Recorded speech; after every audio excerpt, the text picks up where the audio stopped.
Hey everybody, this is Blair Hodges, and before we dive in today, I've got a favor to ask. If somebody comes to mind while you're listening to this episode, text them and ask if they would like to listen to it. Send them a link to the show. That's it. And I also want to thank someone called G Function. They left a 5-star review in Apple Podcasts of the show. They say, I just listened to the Roman masculinity episode and it was super interesting. Blair is one of the best in the business. Thanks for that review, G Function. And to everybody else, please keep those reviews coming in. I love to read your thoughts. Now, on with the show. As an only child, I had a rich imaginary life. And yet, you kind of like imagine the kid playing alone in a sandbox and feel sad for them and then feel angry at their parents for doing that to them, right? And yet, maybe that kid alone in the sandbox is kind of having this incredible experience. Love, don't lose love. When it comes to being an only child, Lauren Sandler is an expert. She is an only child. She has an only child. And as an award-winning journalist, Lauren dug deep to answer some of the most pressing questions about singletons. Are they lonely? Are they more selfish? Would they be better off with siblings? She answers these questions and more in her book, One and Only, The Freedom of Having an Only Child and the Joy of Being One. Lauren Sandler joins us to talk about it right now.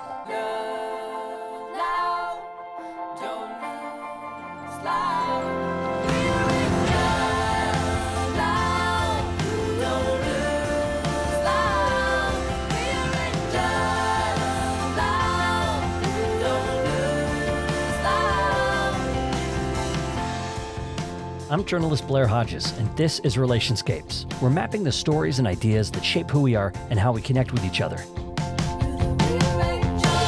Lauren Sandler, welcome to Relationscapes. So glad to be here, Blair. Thank you. It's been 10 years since you published One and Only, and I don't know if you're the type of person who's like the passage of time makes you feel nervous or not, but let's start there. Like 10 years. What are you thinking 10 years on after this book?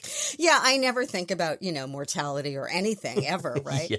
I actually had this really interesting experience a couple years ago, like pretty peak pandemic is the moment when 8 years after this book was published, the audiobook came up and someone said, we would like you to read it. And so I had the experience of reading the whole book out loud 8 years after I published it. Wow. And I was kind of, to be honest, this sounds gross, but I was surprised at how well it held up and how much I think I actually like it more now than when I wrote it. I think that the passage of time can help you value your work more. Like those elements of grossness that you feel about all the little things that maybe stood out at some point. Those weren't quite there. But also I feel like a lot of the issues that this book is about, right? It's nominally about only children, but it's also about, it's about freedom. It's about climate change. It's about, draconian social policy. It's about politics. I feel like there were a lot of elements of this book that felt more prescient than perhaps I knew. And so it is a publication that I think time has been kind to in ways that perhaps time has not been kind to my increasingly middle-aged body, for example. No. But also, is that generally the case with your work? Because some things I look back on that I've done and I'm like, okay, I'm still kind of proud of that. And other things I'm like, ooh, that's really dated. I can see that comes from a particular time.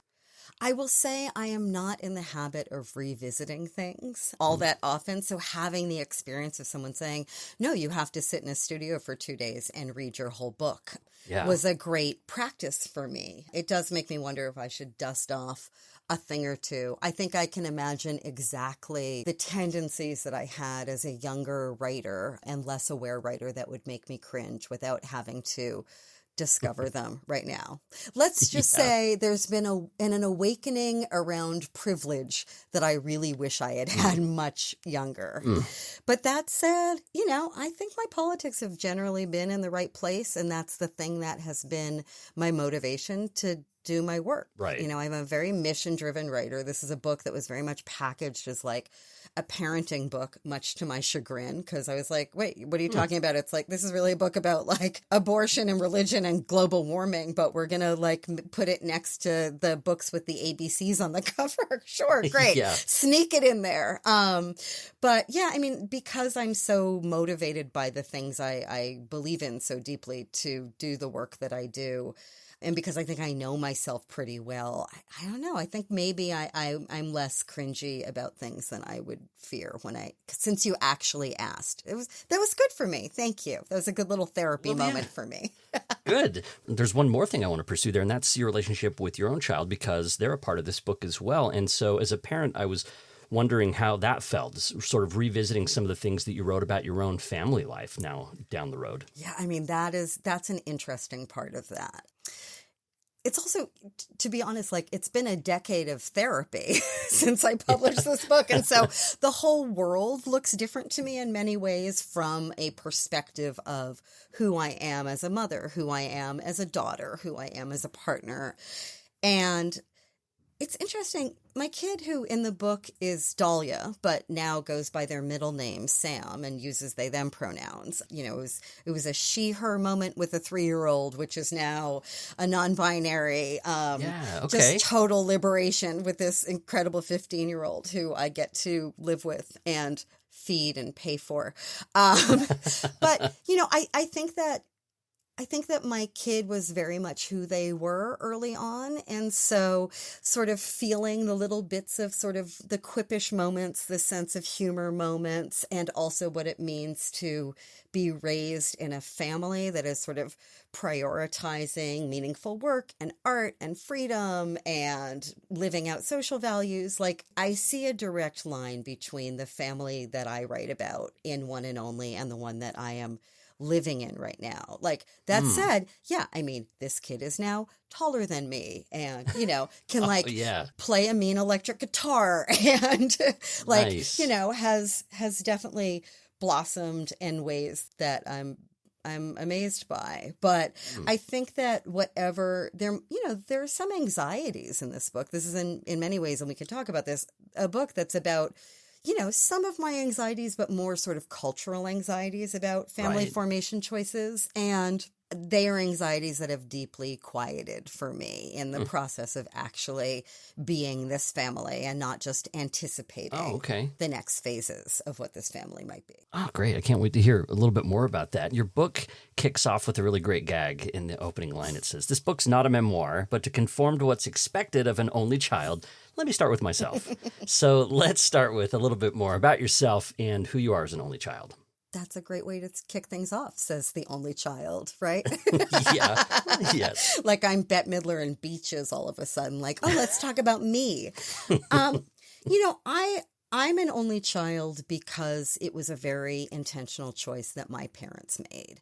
It was a choice about which my father was ambivalent, but my mother was someone who was very protective of her freedom and her work, and, you know, came of age in the 50s, came of age, you know, as a child in the 50s, and then lived through the 60s. And by the time the mid 70s hit, she was a mother. And she was a mother who wanted to travel and wanted to, you know, live in an apartment walking distance from a really good cookie is where she, you know, how she would put it. She was like, I need to live somewhere where I can walk to get a really good cookie.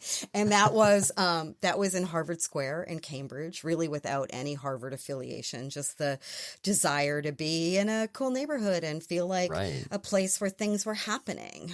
And also just a desire to continue to do meaningful work at a time when, frankly, a lot of women in even that liberal community were not working. And so, you know, my mom has stories about dropping me off at nursery school, like in her trench coat with her briefcase, and the other mothers sort of like in their pajamas doing drop off, glaring at her in judgment.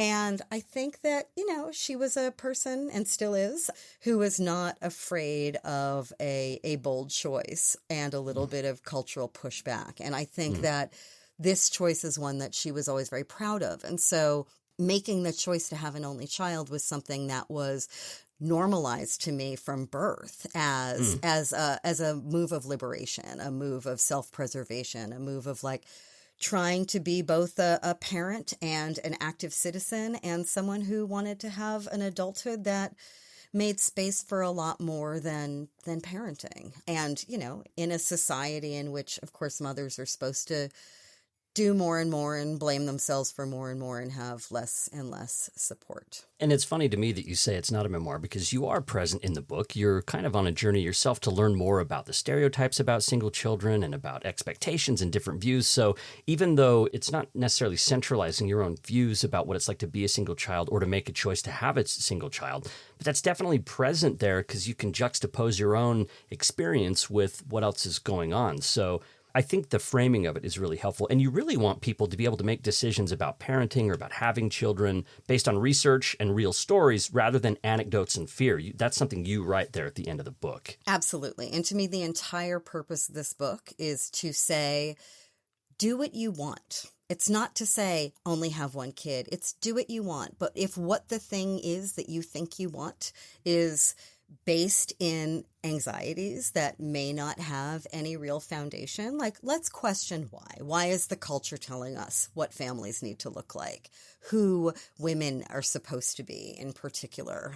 And, I'm being very gender essentialist about that. But when it comes to parenting, I do think that motherhood tends to be a pretty gender essentialist category in the eyes of our society. It still is. There's another episode where we have a specialist on equal partnerships who talks about it's a very intersectional book, but it also says there are sort of female-coded roles, male-coded roles that even in queer relationships and non-binary folks can still fall into the patterns of like what was traditionally or typically thought of as what the woman needs to do in a relationship, what the man needs to do, and trying to move toward more equal partnerships to kind of eliminate those things. So it's interesting. Oh, yeah, I totally see that. And a lot of my friends who are in lesbian couples, and I'm using that pretty arcane word right now because all three, I would say, of the couples I'm thinking of use it to describe themselves are in like the most traditional pairings, right? Like the most sort of leave it to beaver situations. And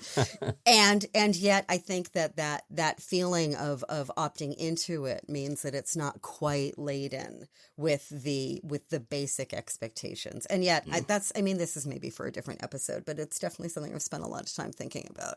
Yeah, absolutely.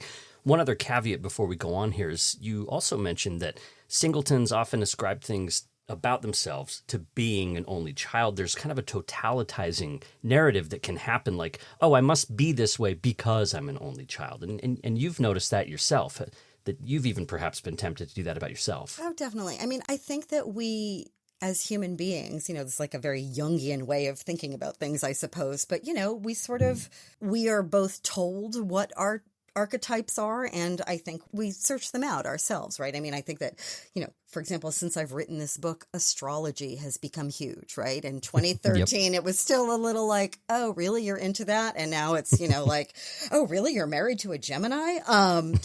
And I am, and live to tell, and also don't believe in any of it, except when I do. Yeah, right. But, I think that we all have these framing devices that we use to explain ourselves to ourselves, right?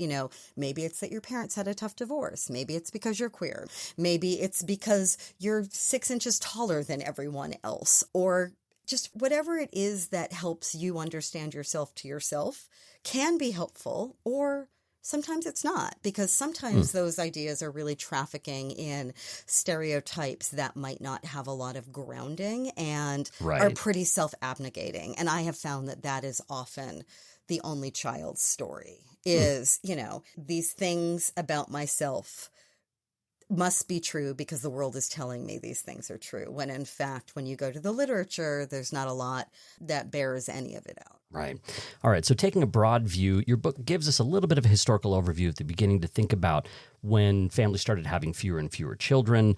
The rise of industrialization and urbanization meant that kids went from being a plus for family economic circumstances to kind of more of a cost to themselves. Instead of having a lot of kids that can help out on the farm or do whatever, now you're living in an urban space. The work opportunities are different. Child labor laws are on the rise and things. During the 19th century, we start to see fewer families having smaller number of children.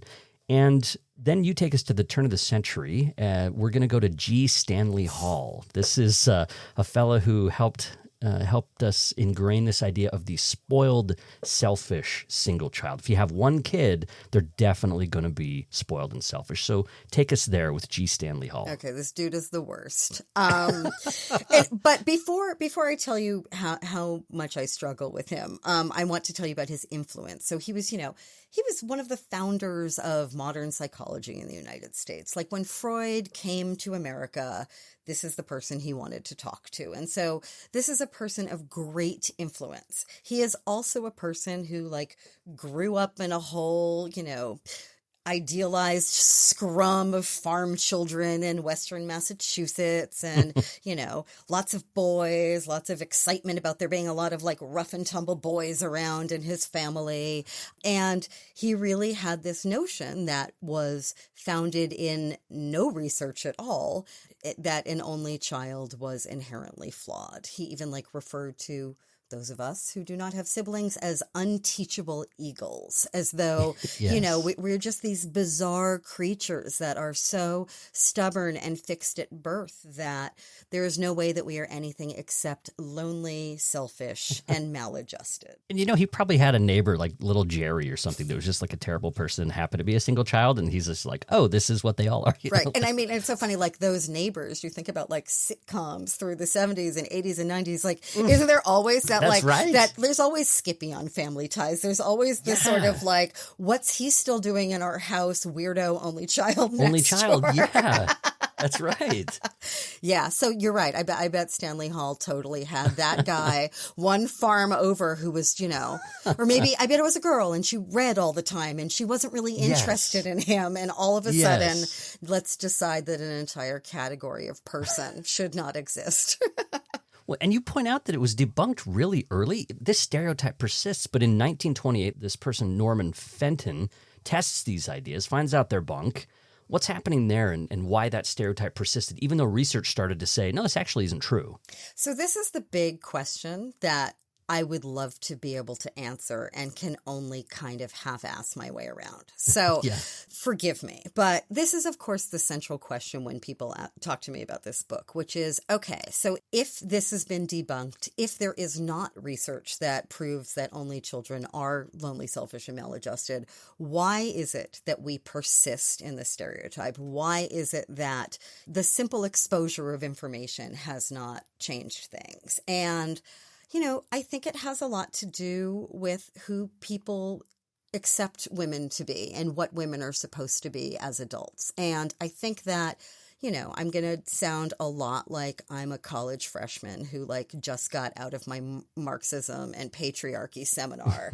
But, the fact is that we live in a world that relies on women's free labor as parents and as spouses. We live in a world that relies on women being too busy, stressed, self-effacing to really gain the sort of political control and equality that would shift the way the world works. And frankly, the more we are mothers, often the less we can be anything else, at least within the way that labor and parenting actually tends to break down. And I also think that there's another element, which is, and I always feel gross thinking this, and I often don't say it, but you're you, and I love talking to you as I have before.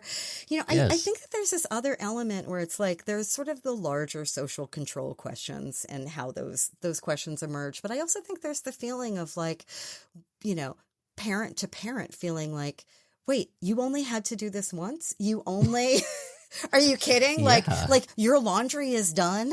Your kid is already commuting themselves to school. You only have one college education. You guys actually went out last night. I think there's that feeling that gets really prickly too. And I think that there's an element of maintaining, looking askance at other people's family formation decisions that can feel a little bit like, how come you get to have that and we don't? Right. You've got a quote here from this author in 1933, Catherine Carswell. She wrote, "It's a wretched woman who has no children, but the more pitiable object is the married woman who has only one child." And I think you're right. I mean, I do detect a little bit of like sublimated jealousy in that kind of a judgment. Like she's to be more pitied. Yeah, I mean, also, and she's the one who's like making a choice that's bad for her existing child, right? You know, this Right. sort of notion that if you have no children, you can't be a bad parent. But if you have one, you Yeah. automatically are. And it's interesting, when I was reporting this book, I was really aware of the similarities and differences between being child-free and being a parent of an only child. So much that I first wrote a Time cover story about only children, and then I instantly went on to write a second one about the child-free choice and about sort of examining who we think adults should be, what liberation looks like, how we judge other people's choices. And there is a lot of overlap, but I do think that the difference is this notion of, well, you chose to become a parent, so look at what you're doing to your child by not giving them a sibling. And the main reason that people have, most people have their first kid because they really want to become a parent. Right. Most people have their second kid because they want to give their first kid a sibling. And that was my primary interest. And, frankly. and I get that. Like, I do get that. Many of my friends have siblings. Many of my friends have kids who have siblings. And I see those advantages. I see that affection. I see that lure. But if it's something that you're doing because you think you're not going to have a messed up kid because you give them a sibling, well, that just doesn't bear out at all. The research doesn't hold it up. I have to say, one of the biggest things that surprised me reading the book is that the research contradicted that. And I love my two kids, glad I have them. But one of those considerations was like, I want them to have these experiences with a sibling. I think that's important. They'll get to learn certain things at home that they wouldn't otherwise learn. It's good for sociality or whatever.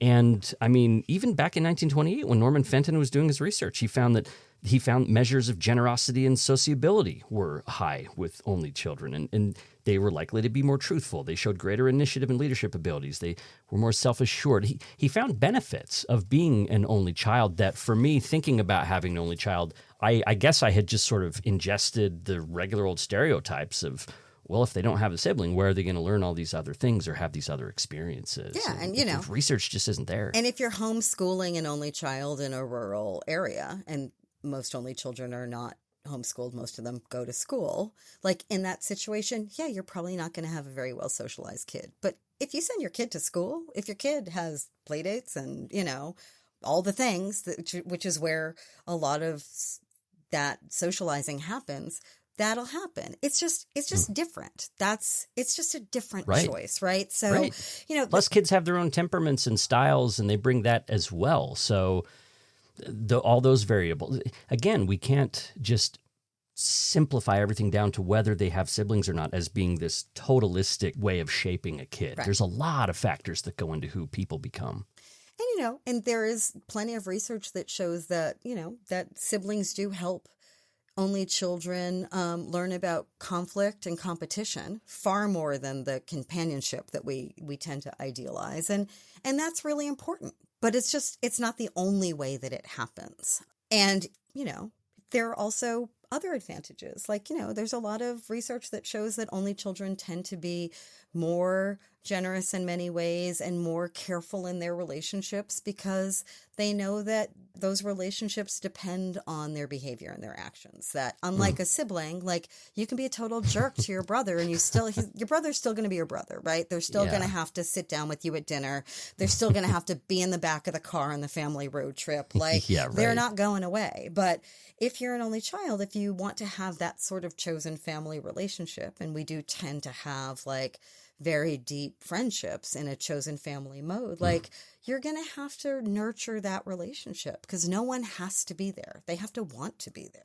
All right, and I don't want to spend a ton of time on this, but I do want to mention before we move away from the selfish stereotype thing, something that connects to what you had already mentioned about selfish parents, this idea that, the parents themselves are flawed if they're deciding to do this.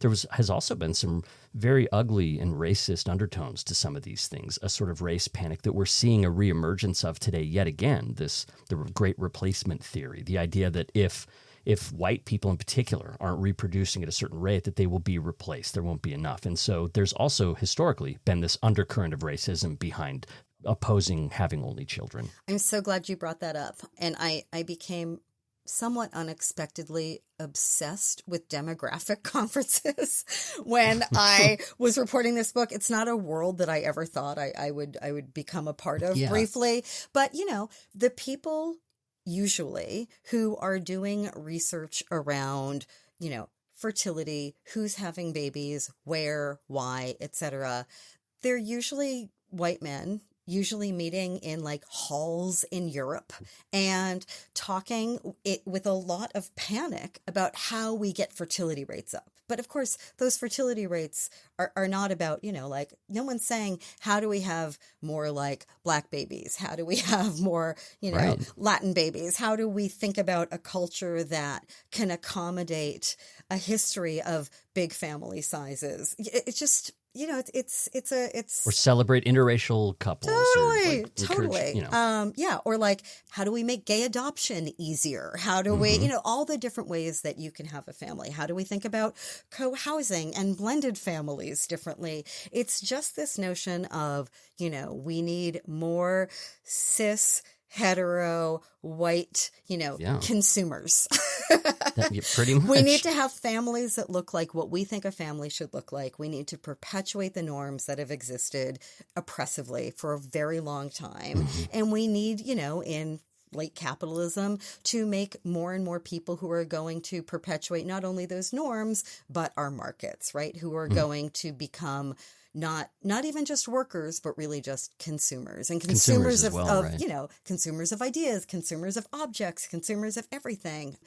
And it's been really interesting to sort of trace this not just in the racist US, but in Europe, especially, where there's so much anxiety about refugees. There's so much anxiety about losing traditional culture, etc. And there's so much emphasis on how do we get white people in white countries to have more babies, just this nativism, which, has had a fringe benefit, right? Like Northern Europe has definitely figured out how to require paternity leave and how to have really great free childcare and to figure out social policy that will allow people to say, okay, what if parenthood wasn't as much of a sacrifice? Would I have another kid? And that's great. Like, I wish that we could have a lot of that here. I wish that we had the social policy of Sweden, of Denmark, of Norway. But the impetus for these social policies, it always seems to be anchored in a racial anxiety that I have a big problem with, obviously. Right. Yeah. Yep. It's important to keep that in mind as we promote progressive policies, to think about the ways that they need to think about race. We need to be aware of all of the different intersections, and be aware of where some of the ideas come from too as well. All right, that's Lauren Sandler. We're talking about the book One and Only. I wanted to talk about loneliness a little bit. This is what chapter 2 is about, because some parents of only children might wonder about whether they're dooming their kids to loneliness if they don't have a little companion. And I have to say, during COVID, when things were shut down, we had 2 kids, and we set up a big gymnasium thing in the backyard for them, like a jungle gym thing for them, and they were able to be buddies. I mean, they still have, they don't get along sometimes and all of this, but I have to say that was a benefit during that time. And I've heard from parents who said that time was difficult with an only child, a little bit more than they anticipated, because there was an increased loneliness factor. And that was a unique circumstance, though. So we can talk about that, but talk more broadly about that worry of loneliness. Okay. Well, since you brought up COVID, Blair, it was brutal. And it was brutal for everyone in different ways, right? But like specifically around this question of an only child. In 2013, when I wrote this book, I wrote it in an era.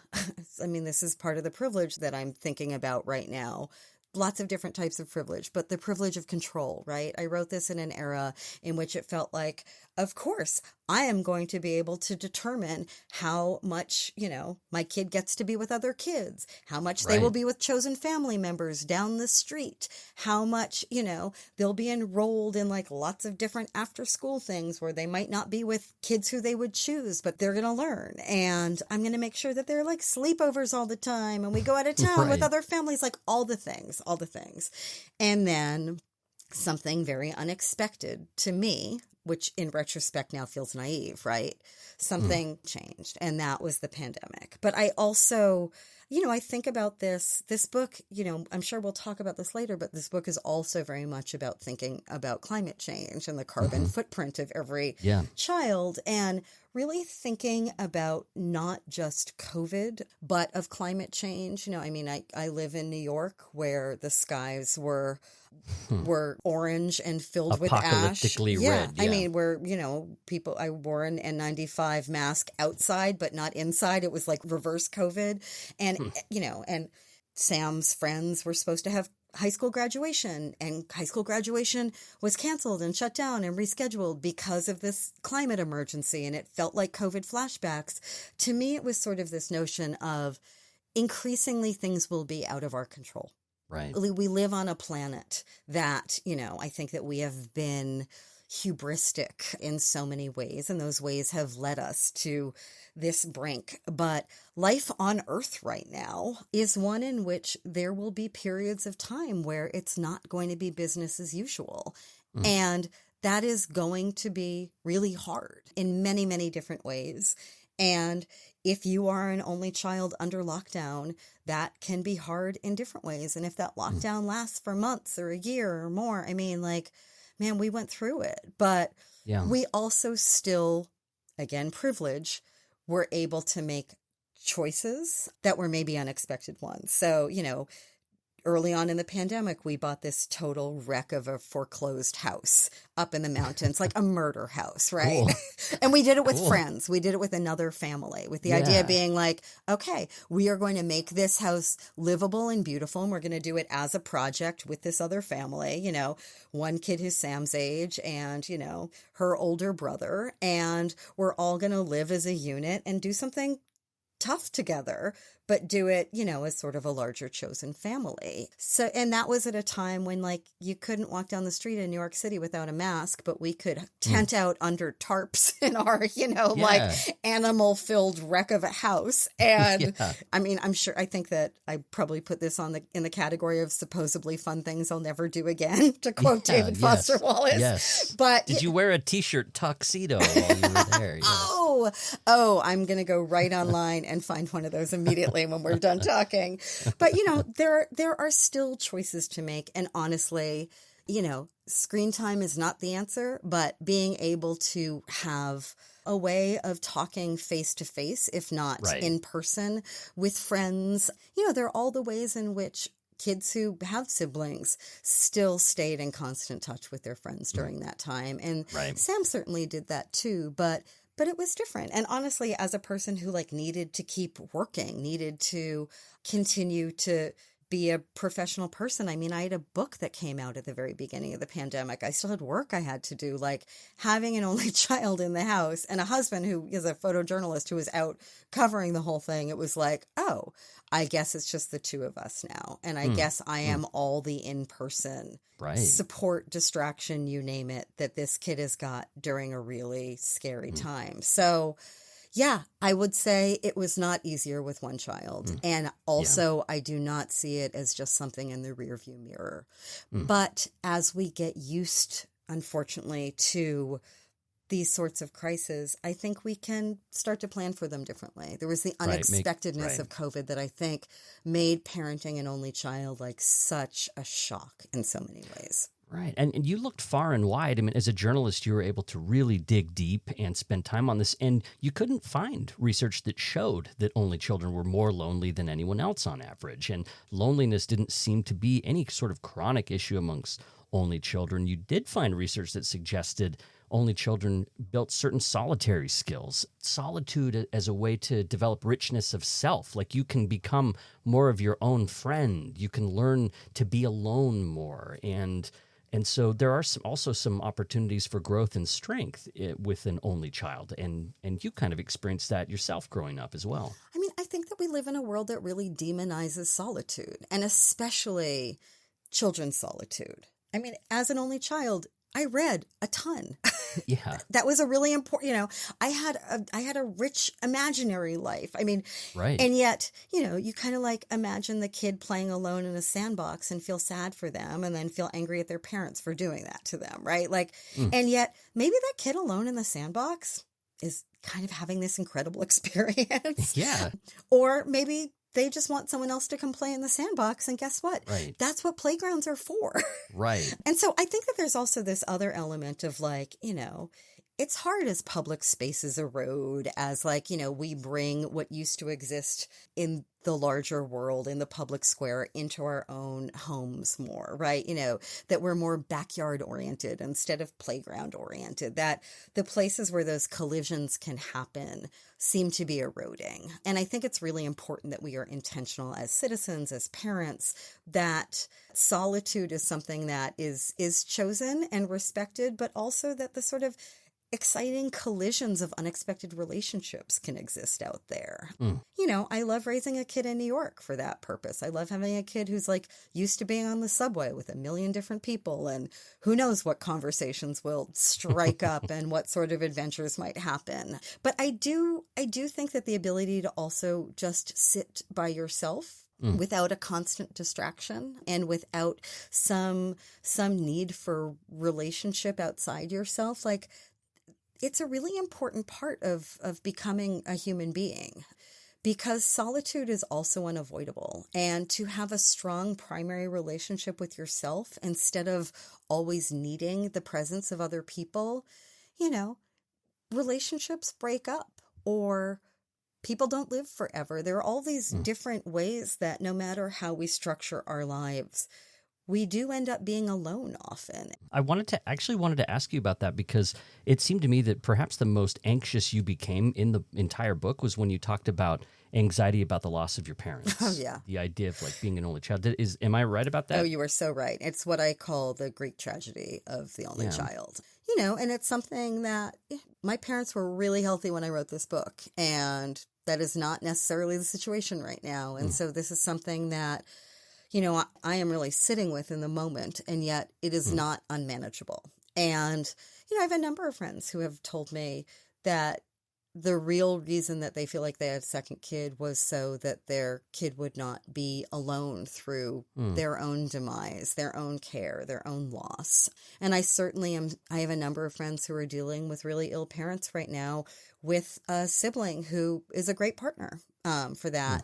I also have friends who are not dealing with this with a sibling who's a great partner, where there's conflict, or where there's just sort of, it's still a gamble. Yeah. And honestly, like, there's research about this, that it is going to be the closest residing, female child who does the elder care. The bulk of the caregiving. Yeah. And probably the bulk of the resenting too. And so like, these things are not uncomplicated. But then my question is, so there will be this period of life and it will be hard, but do I make another person exist for that purpose? Is that a choice that I make for my own life, for my own finances, for my own resources? Is that a choice that I make for the planet? And if it feels unbearable, then yes, then that's a choice that you make. But again, it's like yet another one of these things to question. What is being idealized? What is being demonized? What is real? What is imaginary? And a lot's left up to chance, even then. Totally. Let's talk about achievement here, because some parents choose to have one child because they think it'll give their child better overall possibilities in education or maybe economically. Does the research kind of bear that out? Are only children, do they tend to be more intellectually inclined? What did you find as you researched? So only children and oldest children tend to be the highest achieving. And that's, I'm like saying the words highest achieving, like wanting to like do a little spit take afterwards, like, ugh, gross, right? Right. Like whatever the hell that means. But it does, Right. It is something that is measurable to researchers in a way that it's like, oh my God, like, is this how I want to think about my kid? Right. Is how they're going. I imagine it's like benchmarks is like how much salary they make, what level of education they get, like these kind of things, exactly. right? Which doesn't necessarily correlate with happiness or health. Totally. Yeah. And they're things that I wish people thought about less, frankly. Right. But there's also, there's this other element. I found this really interesting, which is that only children are both oldest borns and youngest borns. And so the hallmarks of an oldest born is to be, responsible, high achieving, blah, blah, blah. High expectations. Exactly. And more intense parenting. Yeah, exactly. Like literally it's about the number of words often that a parent will speak to a child. Yeah. And then how that is halved once there's a second child. And then that's, it's Then they don't divided talk again to with a third. if you have another one, they just don't talk to the youngest one. Of course. But there's a tremendous amount of freedom in that. And so the research about youngest borns is that they are the kids who have the freedom to be whoever the hell they want. They can rebel. They can, they can self-direct in a totally different way. But because only children are both youngest born and oldest born, there tends to be this sort of, to me, incredible sweet spot of having that more traditional high achieving element while also being able to think a little bit more radically, which I find really interesting. And practically, too, you mentioned resource dilution. This is the idea that, yes, there tends to be more resources when there's one child, more money, more parental attention, more time, perhaps. And so that, that can impact overall quality of relationships can be impacted according to how many resources you have to spend. Right. And that is sort of the overall reason that a lot of, people who study this sort of thing think that only children are better off, is because of this question of resource dilution and all the different, whatever resource means to you, right? Is it money? Is it attention? Is it energy? Is it, whatever you can devote becomes divided by each child, which doesn't mean that there aren't other ways to account for that, or that siblings don't give things to kids. Like, I don't want to be essentialist about any of this. It's just, but yeah, those things are really real. And I really feel it raising an only child. Like, I'm very aware of how we are able to live with this kid in a way that Sam can experience. Right. Sam has traveled a lot. Sam has gotten to do a lot of really cool things and meet a lot of really cool people and live in a place where we would never be able to live otherwise. And like, we're not as terrified about college as other people are. I mean, like, it goes on and on. Yeah. I also noticed you said, like, only children tend to be wild cards. The research doesn't show necessarily that there's definitely better outcomes or worse outcomes. It's sort of case by case. Some people excel, some people. And again, how we define excelling can change. Some people might have a smaller income but a happier life, and they work less, and that's how they wanted their life. So measuring all of that's difficult. You do mention the pressure that can happen for an only child, and you've got John Hodgman here. He's a favorite podcaster of mine from the Judge John Hodgman Show, and he talked about choosing 2 children so that his children would be able to freely fail. This idea that all hopes and dreams, you won't feel this pressure to do everything for your parents. And I know, like, not every only child will. And it's funny because Hodgman himself is an only child and decided to have 2. But what do you think about that idea of, like, being able to freely fail? I love it. But I don't know that you have to have multiple children for that to happen. Right. I mean, John Hodgman is, he's a national treasure, and he wrote his first child a letter upon the birth of his second child, basically saying, here's why I'm doing this to you. By the way. Hodgmina and Hodgmanillo. Exactly. And it's an incredibly charming piece of writing, unsurprisingly, super smart. I also really disagree with it. I think it's about Hodgman's own parents not raising him to feel like he could freely fail. That said, my kid is so tough on themselves, like so much tougher than Justin and I are on Sam. In part because, we are very intentional and aware about the pitfalls of raising an only child. I wrote a book about it. Like, I actually, I spent some time thinking about how parents are not intentional about raising an only child, about how parents, are so intentional about every different type of family situation, right? Like, parents think about raising twins if they're going to have twins. Like, parents think about being in divided families if there's a divorce. But if you, by the same token, like, parenting an only child is its own thing. And so Justin and I have really tried hard, like, not to shine that light too bright, not to put too much pressure. And it's always a tough line to walk. But we have found that no matter what we do, like, our kid is always really tough on themselves and and feels it deeply. And so, maybe Hodgman's right. That could be temperamental too, right? Oh, yeah, but sure. Maybe he is. But because, I've seen that, and sometimes in the oldest kid in the family might feel that kind of pressure. But family culture in general makes a really big difference. You talk about this in chapter 4, where the types of marriage relationships can impact an only child. You talk about individuated marriages, enmeshed relationships, disengaged relationships. So these type of relationships, like how parents relate to each other and to the child, can really have a big impact on that child's experience. Yeah, I mean, it's huge. That's what your whole family is. So, for example, I have parents who've been madly in love with each other for 53 years. They are an enmeshed couple, They are the parents who are like, they never stop talking. Like, one can be on the other side of the house and you'll just hear them yelling like, Jim, it's whatever's on Judy's mind is going to be yelled to whatever side of the house Jim is. We're also Jewish, but Yeah. But I mean, these are people who like all they want to do is travel together, talk to each other all the time. Like they're so about each other, which is so beautiful. But then, so where do I fit in? And right. I'm not saying that they messed that up. It's just that's a really powerful dynamic to grow up in, is feeling like there's your parents and then there's just little you. In other families, there are parents who, can't stand each other. And so there are all these alliances which are made with an only child. And there's no, when there are siblings, there's like kid world and parent world. And in a 3 or 2 person family, all those things are really intensified. The math is really different. And because we don't really talk about how to parent an only child, we just say you shouldn't. Right. It's not like there's a conversation that really exists about best practices around this. But yeah, it's intense. It's I think there's a psychologist who told me that it was a very amplified way to live in a family. And that's a word that has really stuck with me. Yeah.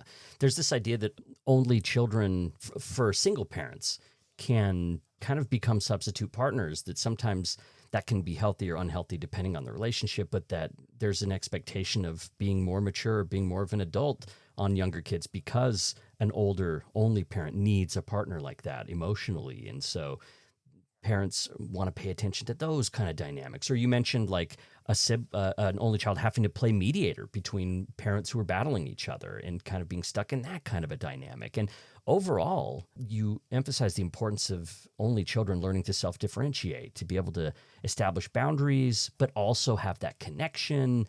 And you talk about cocooning as part of this. Yeah, cocooning. I mean, modernity is super isolating, right? And I was certainly talking about this before, like the way that we have taken what would exist in public and very much brought it into our own homes. And that certainly increased since the pandemic as well, right? Like now we work from home. Now we don't go to movie theaters. Now we do all of these things that were sort of like some of the last vestiges of where we would be out in the world with other people. I mean, just think about like getting our groceries delivered, Amazon, you name it. Like we've just we've receded from living in public. And so we form this cocoon around our homes, and that can be really cozy and sweet, but it also can be incredibly isolating. And it can also be part of what really gets amplified in these family dynamics. I also think that it's part of what affects us as citizens who are less active and engaged than people would have been in prior periods. I mean, like it was really great that mutual aid societies had a comeback during COVID, because that is actually how people used to live. And we had a little moment where it was like, oh, this matters again. The idea that you live in community outside your family is something that it's hard to find that. And I mean, like, I live in Brooklyn. I live on a block where you'd think I know all my neighbors, and we're all like, I don't know, playing whatever the modern equivalent having of a cookout on the street. Exactly. I was going to say like stickball or pinochle or whatever, whatever people used to do when like the carts were coming by. But, but even here, it's not like that. And I think the more that we cocoon, the less we the more, the more our social fabric phrase, the more our involvement in citizenship phrase, and the more pressure it puts on a family to be everything to a kid. Right. And when you have that pressure to be everything to the kid, that's a really good recipe for getting discouraged and feeling like you let someone down, or all of the kind of negative side effects that come along with that. So I appreciated that your book, talking about having only children, really emphasized the power of community. And you've mentioned this, and doing the house thing during COVID, where you all went up with other people and sort of worked together on that. So basically finding ways to plug into larger networks, soccer teams, and parents of your kids at school and all. Like, there are ways to connect and avoid that cocooning. And but let's also look at parental self-actualization. This is something you focus on in chapters 5 and 6. And the question that comes up here is, are parents of only children more happy generally? And this part really stood out to me. I drew a little chart in the margin, a little sort of graph based on what you said, which is you can chart like one kid, parental reported happiness levels pretty high. It's right here. You have another kid, it starts to dip. You have another kid, it starts to dip. It's dipped. You have another kid, it starts to go back up. Like, it's this really interesting, and maybe that's because people that have that many kids are sort of self-selected into genuinely just really enjoying that. But there's also this sense of like a general sense of happiness and well-being does tend to decline overall the more kids you tend to have, and then it sort of goes back up again, which I didn't expect that. Yeah, I mean, I also think that there are elements of self-reporting culture in here. The more children you tend to have, in America at least, but this is pretty true around the world, the more religious you tend to be. Right. And so the fact that tracks, and and if you feel like you are fulfilling your commission, that you are, that you've been fruitful and you have multiplied as directed, that you have the sort of the family happiness that is supposed to look a certain way, you're probably going to report that you're happy within all of that.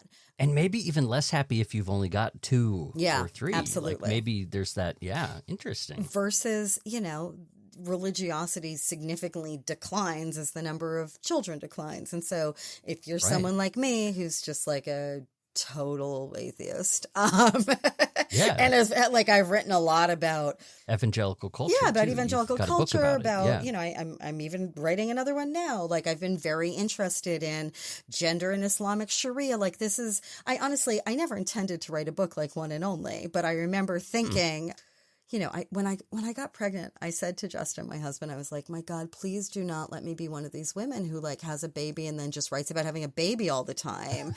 I don't, for the rest of your I don't life, want to just write about motherhood. Like, I write about war and religion. And then my joke is like, and then I became a mother and I realized, oh, it is war and religion. And that's very much why I wrote this book, was to think about these questions. But yeah, I mean, I think that if what your notion of happy adulthood looks like is like, I don't know, having dinners out with friends, or like going to the movies, going to rock shows, having a more solitude, like whatever it is, then that's something that you're more likely to get to do if you just have one kid. And if your notion of family happiness is like, I want the big scrum in the yard, and I want us all to walk into church and impress with like, the cohesiveness and confidence of our family, and I want to exist in a way that feels like maybe a past America, etc., then that's going to be how you're really happy.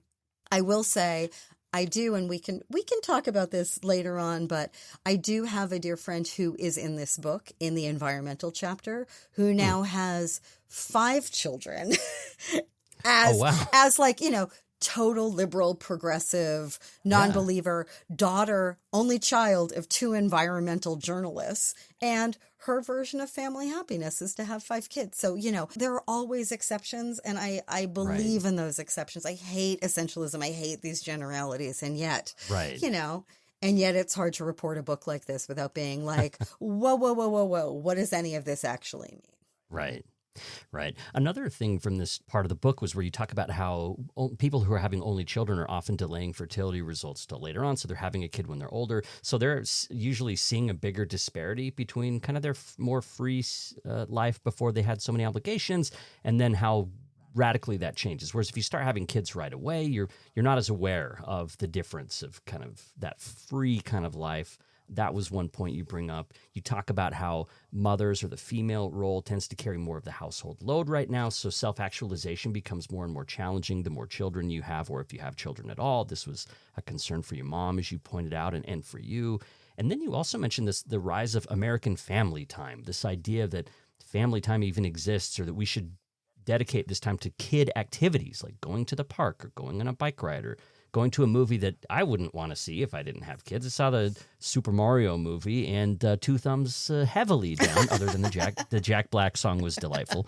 But yeah, but there's this whole family time thing now. So when it comes to parental self-actualization, you do talk about how having more kids tends to require more self-sacrifice, or sort of more leaning into, at least for a period of your life, sort of giving yourself over to it in a way that, especially for women, can lead to self-erasure and lead to kind of putting dreams away and not fulfilling things that you really wanted to. Yeah, I mean, you said it. You want to write a follow-up to my book? Because I feel like you just nailed it. What's the podcast? That's what I'm doing.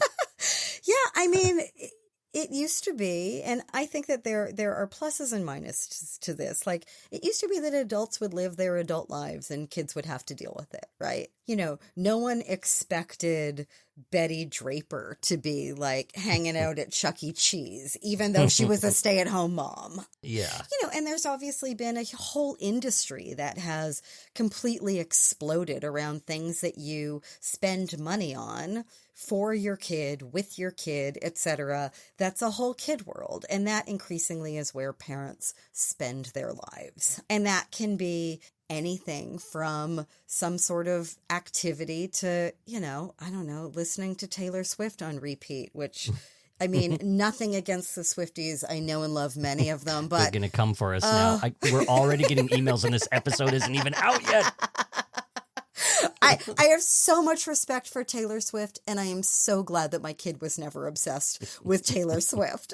You know, someone asked me via text a few weeks ago if I wanted to spend $1,300 on 2 extra Taylor Swift tickets that they had. And I was thinking, like, I'm so glad that that's, you know, like 13 shows that I actually want to go to with my kid, because they have such good music taste. Yes. But, you know, I think that feeling that parents are going to live in kid world is something that has really shifted things. I mean, like, I have a really dear friend who has 3 kids and, you know, is always the only mother reading at the playground. And people look at her like, why are you sitting on the bench with a book instead of like really engaging with your kid who's on the swings? And I think that, you know, it's also not just that we live in those spaces, but that we are supposed to be so fully present in those spaces. So what happens? Well, I get it, because like my fear is like, am I going to look back on this and be like, dang it, I was reading a book, rather than they wanted me to push them on a swing. Now they don't want me to be around. Like, that's my fear too. So it's both, it's not just the societal judgment, but also the internalized view of like, oh, am I going to regret this? I totally relate to that. I mean, last week I had cleared out 3 days to write, but you know what? I was alone with my kid before they went off to summer camp. And I had this moment of like, Sam actually wants to hang out with me right now. Yeah, and how much more time is going to feel like this? And I think in the past I might have felt like, no, these are my dedicated writing days. I have to work. I have to think. I have to make the thing. And instead it was sort of like, I don't know, you want to go to a thrift store? You want to go just like take a really long walk and talk, or you want to bake some banana bread? And it was just giving myself over to that felt like, yeah, I mean, that stuff is delicious.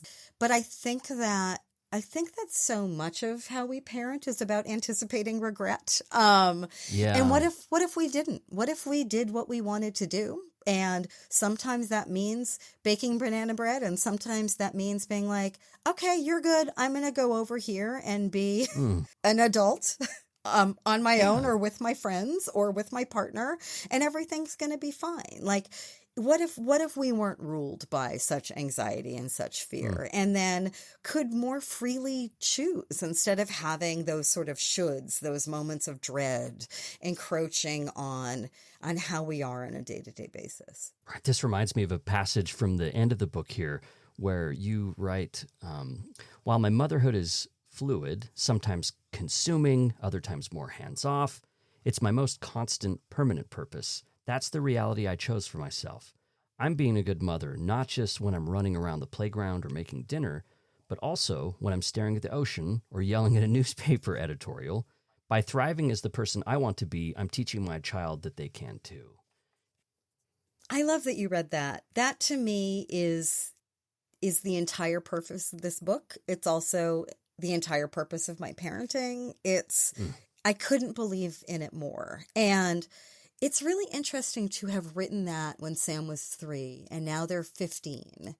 And, because the book is 10 years old, but publishing takes a while. And really like reflect back now on how those choices and that way of being has influenced my kid. And in retrospect, I do think I'm a better parent for it. I do think that I have a kid who sees the world not just in terms of expectations of what a mother should be or a family should be, who I think, is really capable of self-actualizing in ways that blow my mind all the time, like really have developed their own tastes and interests and politics and like live those things out loud all the time, and can also like really be deep with themselves, have their own taste, have this really rich inner life. And I think that allowing myself to have a rich inner life, allowing myself to have my own tastes in politics and front load those things in how I was witnessed as a mother by my own kid. Mm-hmm. And also like having a partner who has done this himself, but also is very much an equal partner, very much an equal parent. Like a lot of how we have lived very much reverses norms in what a family can look like. And I think that it has made a teenager who I think is really quite incredible. Who knows? Like if I had been a very different person, would Sam be who they are right now? If this math had been different, like we never know, right? What's nature? Just take what's credit nurture? for the good stuff. Yeah, Well, I'll tell you what's nature. Nature is everything bad they do. Nurture is everything good they do. It's very simple. So true. So true. I want to point out, though, you mentioning Justin is really helpful there because I want to say how incredibly gendered this ends up being like. Because being, raised as a male, a cis heterosexual guy, a white guy in particular, like what you're describing just seemed my birthright, honestly. This idea of being able to develop a rich inner life and like matter and like develop myself and do. Now, there are other pressures, though, being a provider, being economically successful. So there are other things that come along with toxic masculinity. But there's also a sense of like, I'm kind of expected to do that. And so I have to pay a lot of attention. I have not done a good job over time with my own partner at doing enough of that. We've prioritized each other's education, so we've done it in ways, but that's definitely been a big goal of mine. Really, COVID is what kind of brought things to a head and realizing the imbalances that existed there that were based on gender expectations. I think that COVID was such an awakening for so many families like this, that, when there was an imbalance, all of a sudden it was like, whoa, you've been doing this stuff all along? Yep. COVID was really interesting in this regard in my family in sort of a reversed way because, Justin's always been like, the only dad on the birthday party email list. Like Justin's always been the one who like, he does a lot of the things that tend to be coded mom things, which is absurd that they're coded mom things. Like anyone can write an email. Anyone can be on the text thread. Anyone can go buy the birthday present. Like all of these things, like it's not like baked into my womb somehow. Yes. That well, it's genetic. Yes. Yes, of course. But we've always had, and not in this like kind of spreadsheet, let's check off who does what kind of way. Like there are some things that are more typically gendered that have broken down where I tend to cook more and he does the taxes because he doesn't hate doing the taxes. And well, I mean, he does, but I hate it more and I would do it worse. Right. And I love to cook. Like they're just these things that in some ways seem typical, but they're actually just based on what we want to do. But then COVID hit and he is a news photographer. So all of a sudden we were in New York City living in like the only thing that I can compare it to is when we were both in Iraq together, like living in a conflict region. It was that sort of like breaking, terrifying news. And he had to be out all the time covering it. And then, Black Lives Matter protests started like after George Floyd was murdered. And then it was another election. And all of a sudden, like we went from being this family where it's like, oh, we're both journalists, we share in the equal parenting, et cetera, to like, oh, really? You have to be out all the time. And we have this kid who needs me. And what's going to happen? And all of a sudden, I found myself in a role that I had worked so hard not to be in. And he didn't see it as much as I needed him to, in part because he was dealing with the trauma of like covering mass graves in the Bronx and morgue trucks in Brooklyn. And, he was in something really deep, but it was really hard once we were in those gendered categories to break out of them. And I've had this conversation with a number of friends where it's like, oh yeah, we thought that we had worked this out. And then COVID happened. We all became stay-at-home moms, which we had never chosen to be. And we couldn't get out of those patterns. And, even 3 years later, a number of us, I think, still feel the residue of it. And so, it's just, it, I think, lays bare how deeply baked in a lot of these things are and how even when we're super intentional, there are always extenuating factors about how you can't plan for everything. And you can feel super, proud of yourself for breaking the mold, but the mold can often still be there. And I think it's hard. still there because it's also bigger than just what happens in individual couples and individual relationships, but also your chapter on economics has a lot to say about this.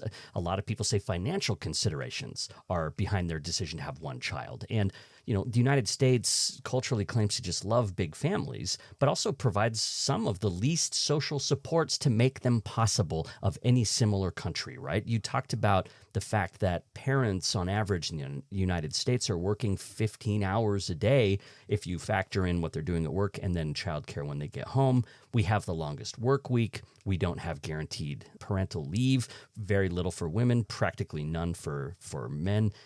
The biggest thing during COVID economically was they did this child tax credit, and it was a huge boon, and people used it for their kids and their families and for immediate circumstances. And, of course, we're going to take that away. So the larger economy really puts in these boxes of expectations and then provides so few social supports to even make it possible for them to have a big family. And if you do have a big family, like my dad, he was hardly home. He wanted a stay-at-home partner, so my mom stayed home, and he was at work all the time. I barely saw the man. He died when I was 15.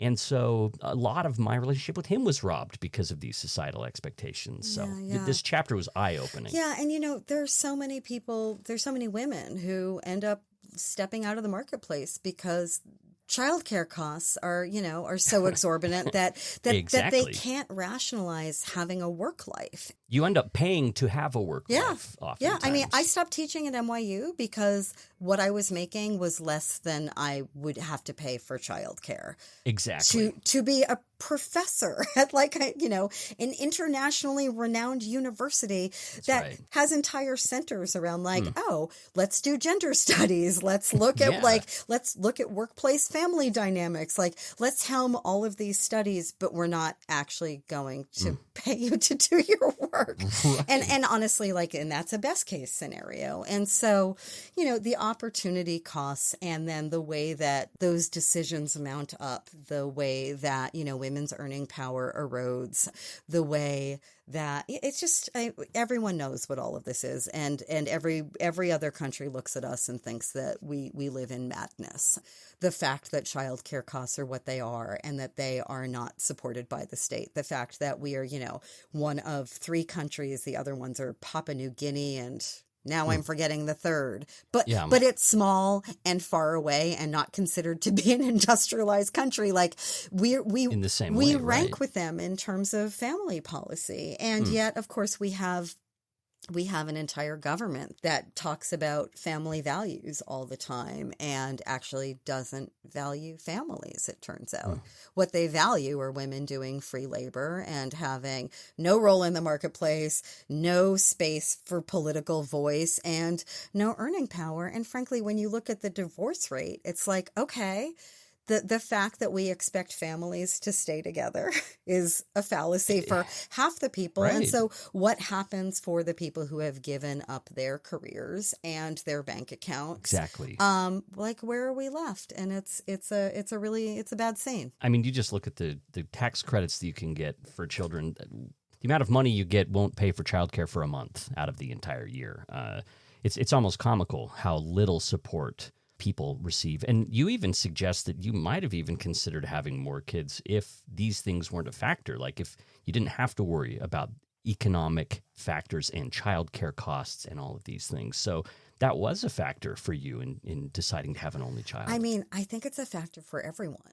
I think that we have a lot of people in this country who are really struggling financially because they decided they couldn't have an only child and that they have needed to basically go broke to house and feed and buy soccer uniforms and get a bigger car and do all the things that is involved in having larger families. And so, it used to be, as you mentioned earlier in this episode, like having large families allowed you to survive, right? They were your insurance policy. You needed to work the farm. There was a high child mortality rate. Right, exactly. And then all of that changed. And all of a sudden, children were something that cost you and not earned something. And yet there are a lot of demographers and sociologists who I have found to be generally men and generally have women doing a lot of their own childcare at home who talk about like, well, if we were to look at children the same way we look at like major appliances, what sort of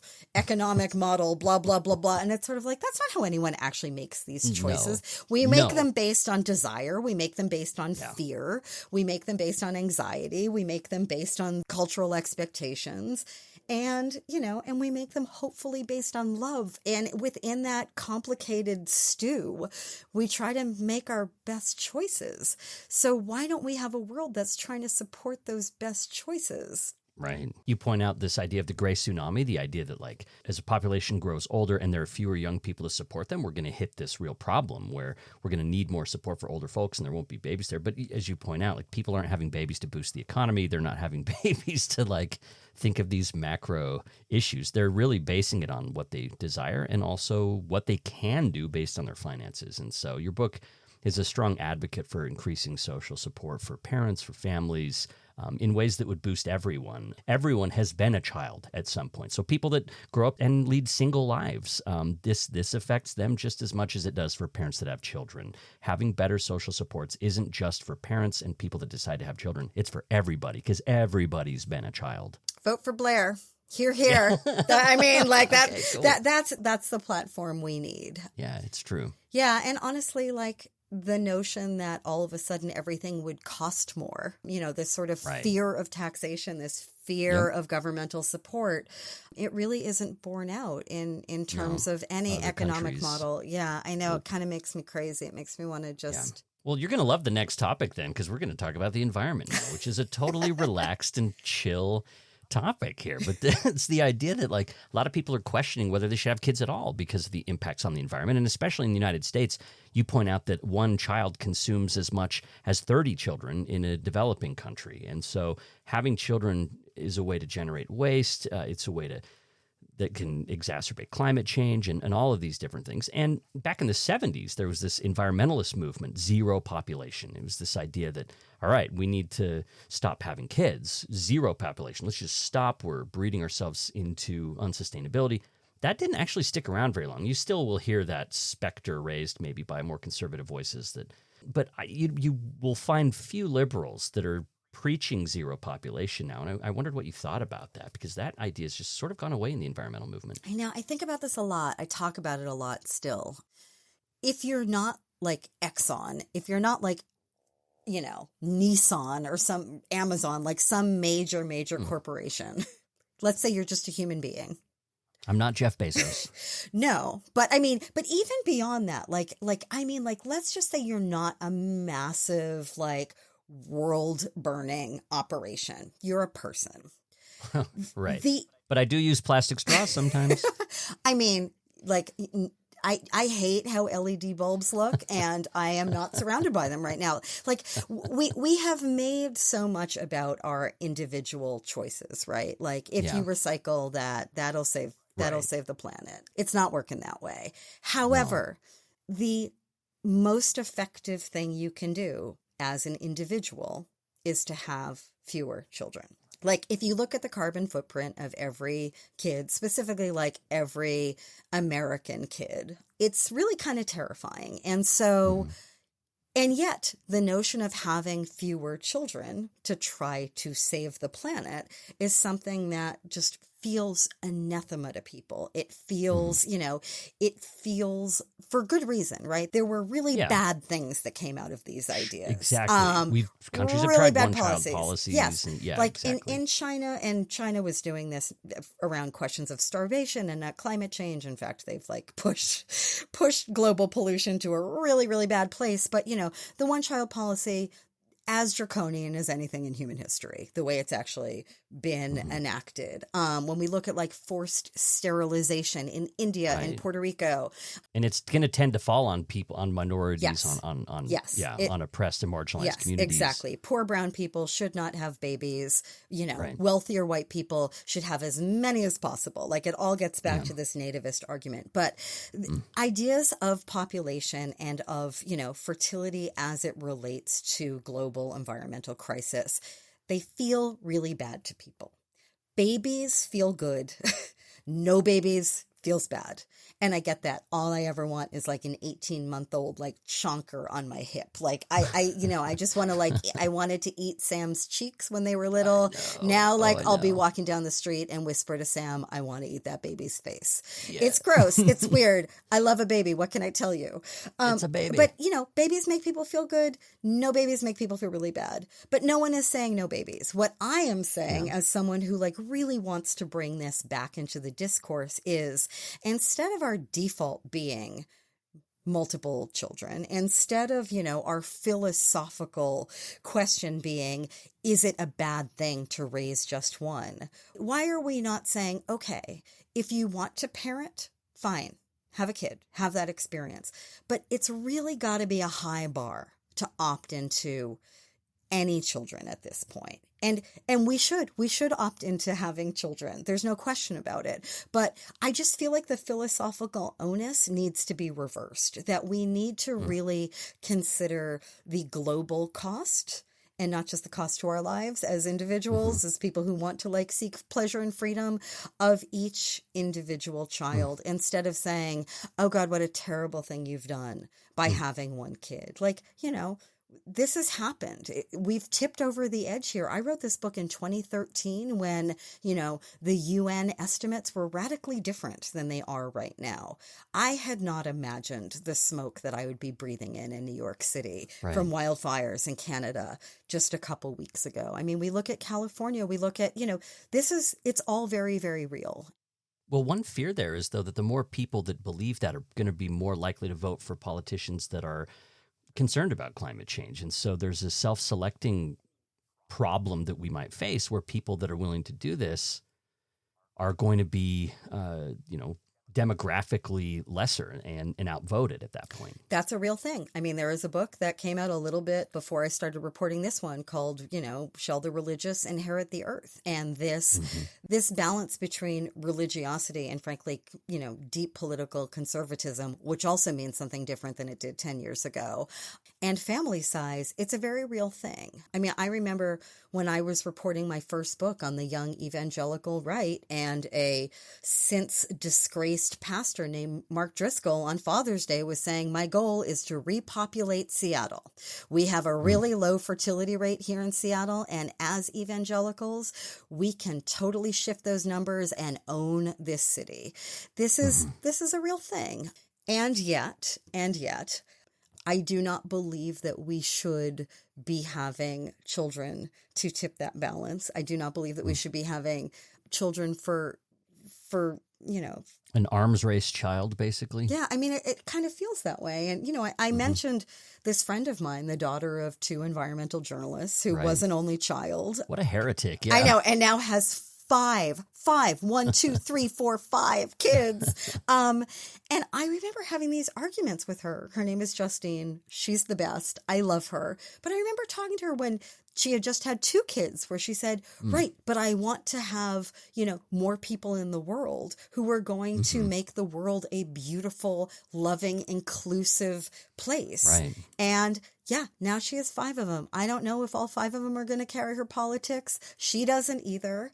But that's the choice that she made. I do know she owns a very big house and a number of cars and, things that I think her parents probably have to hold their tongue about.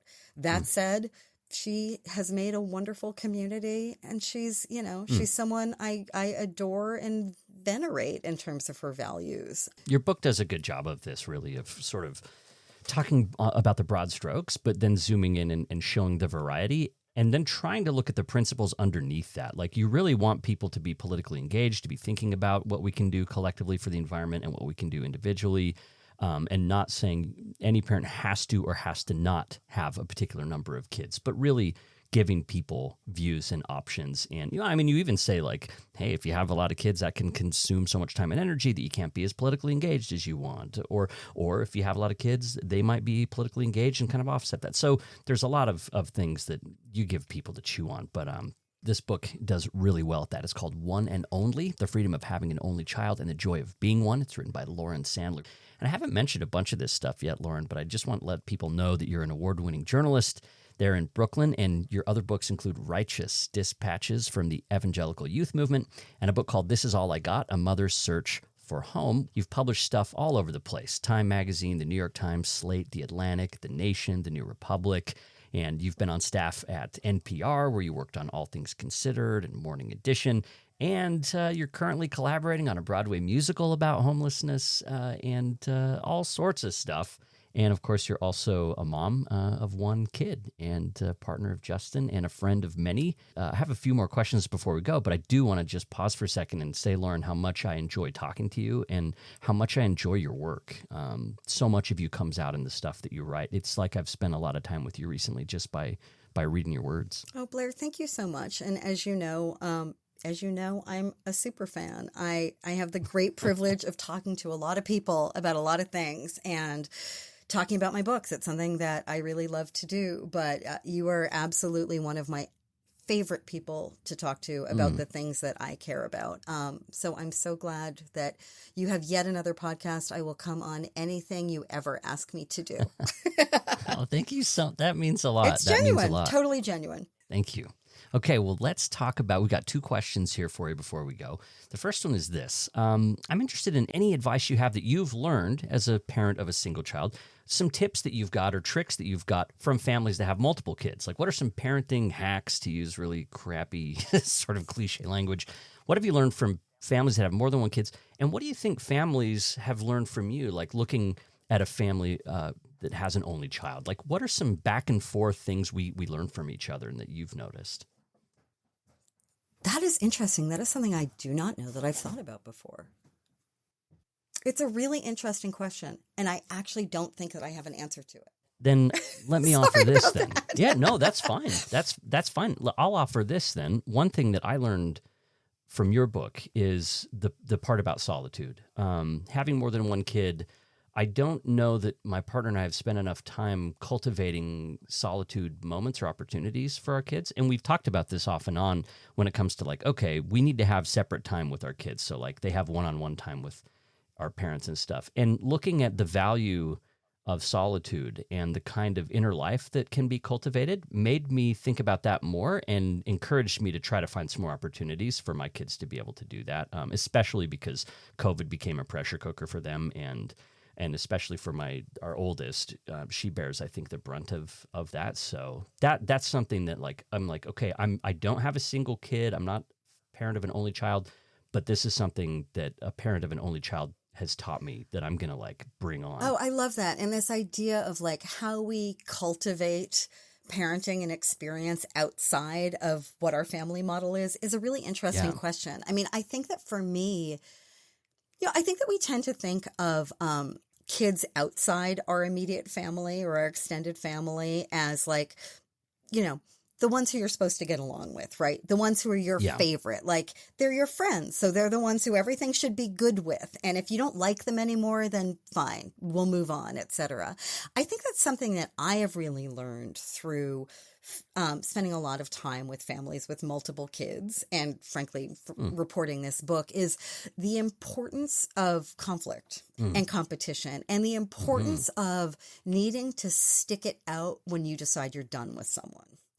Maybe having friends who don't always feel like they're your friends. They might feel a little bit more like family sometimes.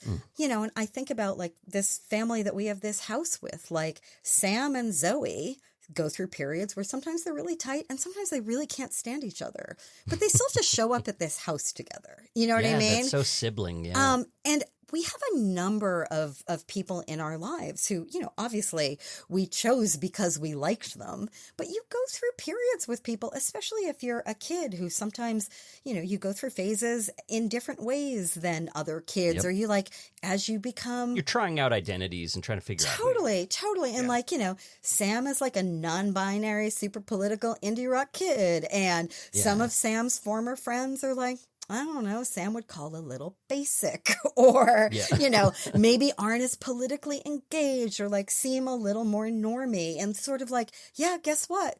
You're going to still love them and figure out where you're going next and where they're going next. Or sometimes some of Sam's friends are like way more punk rock and make more, shall we say, adventurous decisions than Sam does. And it's like, that might be really weird. And you're going to have to get a little comfortable with that and see where that goes. I think that like notions of chosen family feel like either they're idyllic or they aren't. But I think that cultivating chosen family in friendships for only children is really essential. Yeah, that's perfect. One more little footnote question that'll connect with other episodes. I wonder if you have any advice for parents as they're learning more about their own kids who are developing their identities, maybe discovering non-binary identities and working with that. If you have any advice for folks, one thing, for example, is like changing a name. People can take that personal and like, you chose that name, you love that name, and then here's a child making different decisions. I just wonder if you have any advice for parents who are dealing with this. Oh, I mean, I have a whole episode on this if you want to. I don't want to sugarcoat it. Like, I'm someone who has studied and reported on gender forever, right? And is very, very invested in shifting norms, very invested in the process of like self-actualizing for anyone and living life according to what you believe and who you are. So in many ways, I was really set up to have a kid who was going to live out all of those things. And it still has been a process. The idea of the name that you give a kid all of a sudden being a dead name, that's tricky. Yeah. Adjusting to pronouns, that's tricky. Needing to explain this to people, that's tricky. Like teaching a kid to love their body and then having them have a really complicated relationship with that body, it's tricky. Like all this stuff, it's complicated. And it's complicated even for someone who is unusually well equipped for all of this. So I think I think you need to I think you really need to believe your kid, and you need to accept that your kid might be on a bit of a journey and that these things aren't fixed, and be able to roll with that. Sometimes things will swing in, farther than they're going to land. Some of this stuff is developmental, there's a process here, and you gotta, when your kid tells you, this is who I am and this is what matters to me, you got to trust them and believe it. And I think you got to let that unknown be a part of it. That's something that has been a real process for me. I also personally, and if you ever want to have a much longer conversation about this, having a kid who's assigned female at birth, who's a super feminist, then reject the female about themselves and really go through a process around that. That's been really complicated for me. It seems to resonate with the themes of your book, which you're advocating for more privacy so that people aren't always intruding on other people's lives, saying, when are you going to have more kids? When are you going to have more kids? You're advocating for more understanding and curiosity about people who want to have more kids, people who want to have fewer kids, or people that want to have no kids. You're advocating for openness, curiosity, being flexible, being open to other people. You're advocating for more choice so that people can feel more free to make the decisions that fit with them, which would require better social supports as well. So you're also advocating for that. And I think all of those also resonate with some of the advocacy and activism that surrounds gender identity and sexuality as well. A lot of this comes back to these kind of same ideas. Here. I also, I'm really advocating for people to really think critically and question their own biases and embrace their own desires. That is a huge part of why I wrote this book. If anything, that might be the most significant reason why I wrote this book. And I think that those themes really carry over into how we self-actualize in any way, what all of our choices are, who we really believe that we are and who we can be, and why the world makes us question those things. Cool. Well, let's wrap it up with regrets, challenges, and surprises. You can speak to one, two, or all three of these, and it's just about anything you'd change about the book today, what you found most challenging about writing or reporting it, and perhaps an example of something you learned that's carried with you now, having done the project.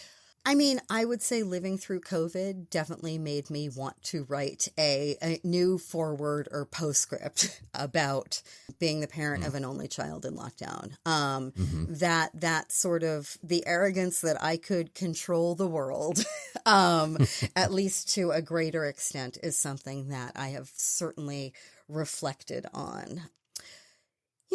There's also been an element of this, why did I write this book? This book is, something that is often shelved in the parenting section. I tend to write about, really big cultural politics and big tough issues.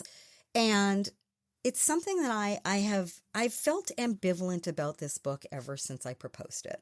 Who am I as a writer writing this book? What are my values? What is the purpose of this? And on the one hand, I feel like the packaging of this book is something that, is a parenting book, is something that has really slipped the questions and the politics into maybe readers' hands and minds that they would maybe not discover on their own. And I feel like in terms of, movement building, I'm really proud of that. On the other hand, I wonder if there's a different version of this book, which is much less about only children and much more about the larger social questions.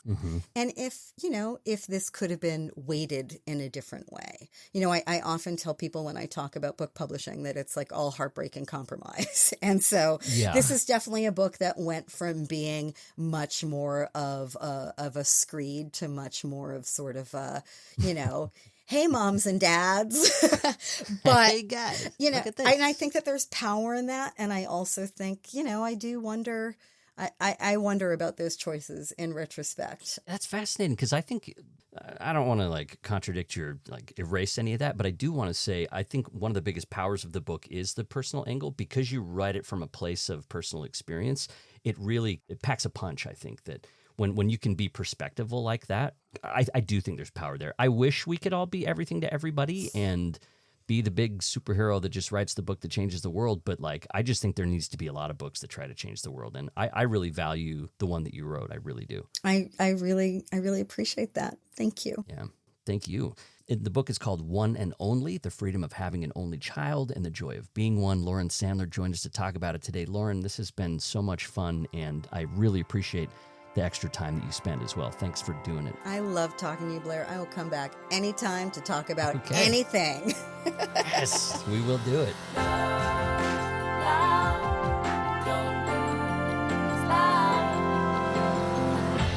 Thanks for listening. Have you, by the way, recommended the show to a friend yet? Send them a link. Send this one to all of your friends who are single children, or all your friends who have like 12 siblings. Either way, I really think it would be interesting to them.